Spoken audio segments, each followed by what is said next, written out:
Our next speaker against the motion is Rabbi Julia Neuberger, who was rabbi of the South London Liberal Synagogue. She's also written many books, of which the most recent is called The Moral State We're In. Julia Neuberger.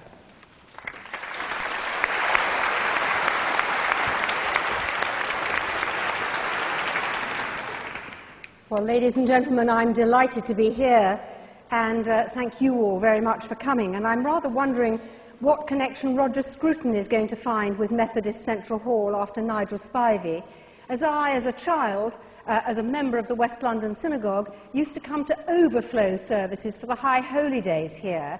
And for those who know about the Yom Kippur, the Day of Atonement, a fast day for 25 hours, can you imagine this hall, as full as it is now, with us all fasting and the scent of fish and chips slowly wafting up through the floor?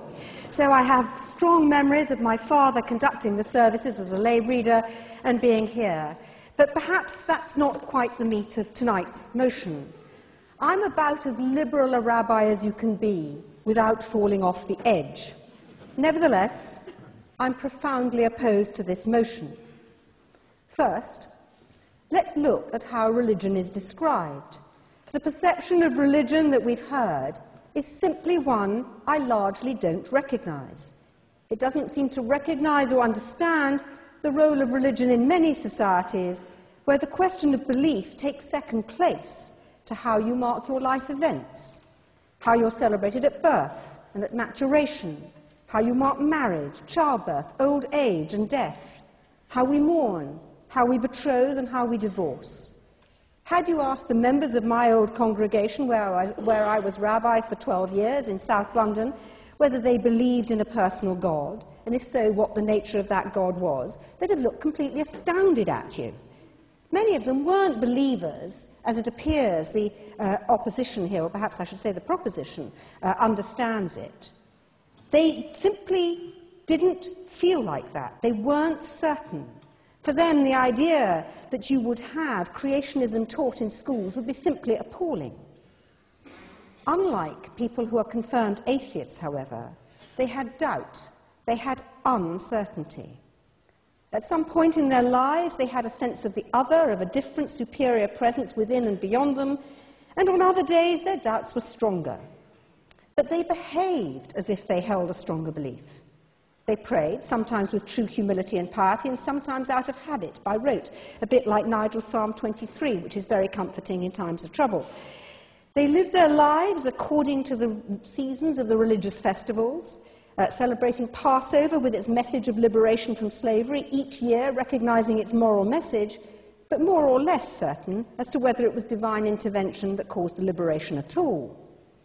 They marked the Day of Atonement, asking forgiveness for their sins, some years more, some years less conscious of a divine being that would listen to them. At best, they used it as a day to reflect, and the season beforehand to make peace with those they had offended in the previous year. At worst, it was a ritual recital of a recognition that we all do wrong and that there's some value in a day of reflection on how we behave and a form of what I can only describe as spiritual spring cleaning. I make the point to show that not all religion is theologically consistent. Indeed, when the greatest Jewish scholar of the 20th century, Rabbi Dr. Louis Jacobs, Alav HaShalom, was asked to write a book on Jewish theology for the Catholic publishers Darton, Longman and Todd, he insisted that they called it a Jewish theology because Jews have so many different views and so many different opinions. The old joke, 2 Jews, 3 opinions, isn't in fact a joke, but it's a statement of fact. Belief matters a good deal less than how you live your life. Indeed, the test of the good Jew is what you do and how you behave, and not really at all about what you believe. So one reason I feel so strongly that we wouldn't be better off without religion is that by no means all religion is fundamentalist, extreme, exclusive and damaging. At its best, it's something modest, inspiring and sustaining. The modern division, to my mind, should be seen as that between those full of certainty, who scorn the beliefs of others and have a dogma of their own that allows no real debate, and those who are occasionally full of doubt, but who are tolerant and who are respectful of other people's views.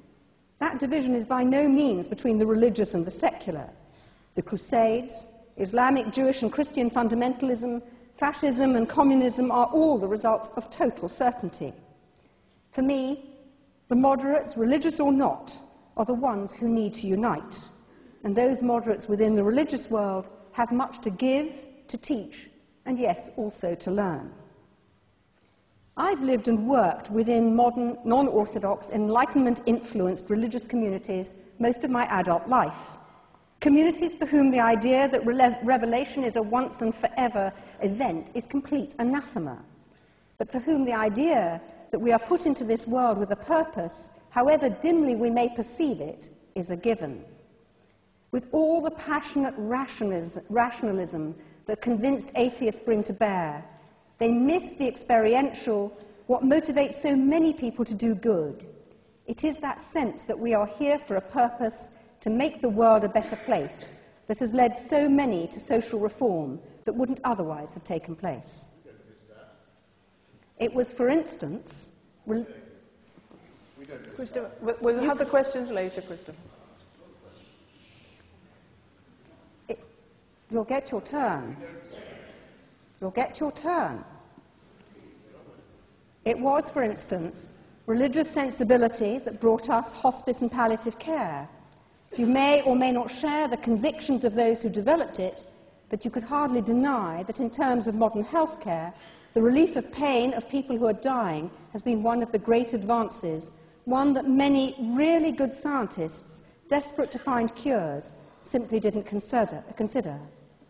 Or take another example, that of slavery, the slave trade and its abolition, the bicentenary of which we're marking this week.